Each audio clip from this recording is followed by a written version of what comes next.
So to come back to the thing, thank you for listening to me. Probably I'm talking more than what I should, but I'm enjoying it greatly. but I'm trying to communicate something. I see that in the religious sphere, not in the realm of the worldly life and not even in the sciences. In the religious sphere, there are two approaches, I think.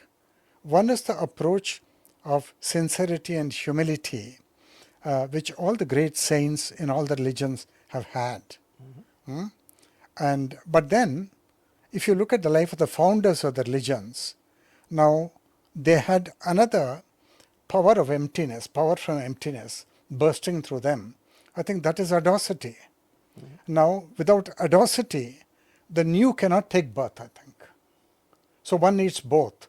So even in the life of a given individual, let's say a given individual, sometimes the individual will do well according to the calling, according to the divine architecture, to be humble and to be extremely sincere and to have humility. But at other times, he had to take the risk of disappointing a million people and speaking the truth. And irrespective of whether there are people who are going to vote for him or not. Madam Blavatsky did that, Krishnamurti did that, Annie Besant did that.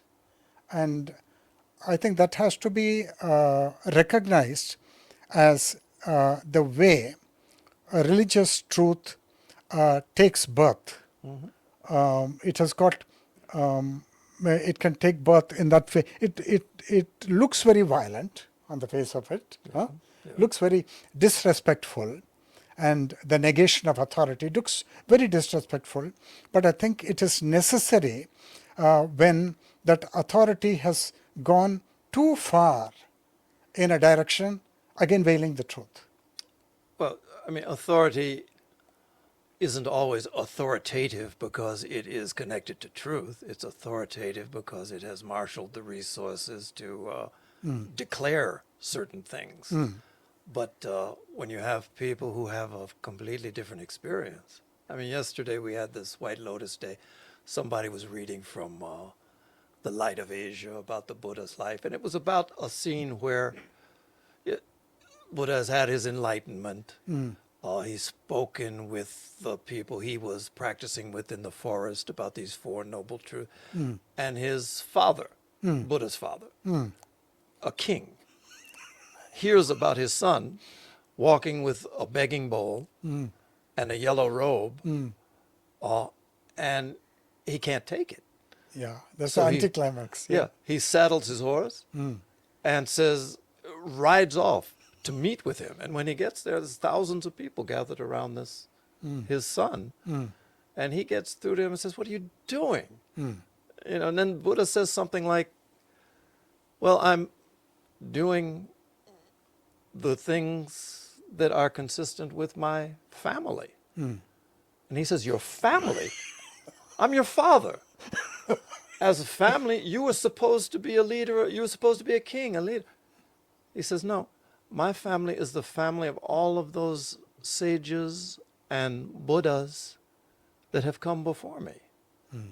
Let me tell you about it." And with that, the father recognizes that this man has had a birth of a different type. But in order to do that, he had to break with cultural traditions. He had to break with family traditions. He had to give up position in order to establish.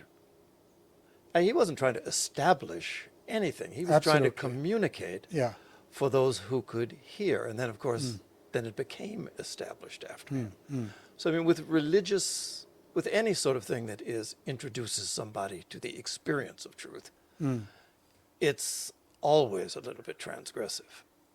Yeah, we see that we pick up many examples in history. Yeah. And even in the case of the Master Jesus, he was audacious when he criticized the people in the synagogue and the scribes and the Pharisees.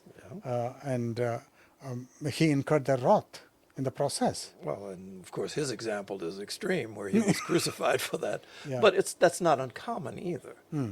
It's just too much for us to hear that our way of seeing is not right. And because you have this massive, some people would call it a consensus trance, where together we have invested in a certain belief, true or not. Yeah. When something shakes that belief, well, then you have to make choices. And very often, the least comfortable choice is to say, I was wrong. And these people come into the world and they have an effect, but part of the effect is having people polarized against them as well. Yeah, right. Correct. We're not ready yet as a humanity. Yeah. You go back to the point you said in the last podcast that we are still in infancy. We are still very immature. Yeah. And yes, that there are some takers for these great Mahatmas, but there are also people in the opposite camp Sure. who are throwing stones and rottnecks at them and thinking that they are leading humanity astray. That's the joke of it. Yeah. Yeah.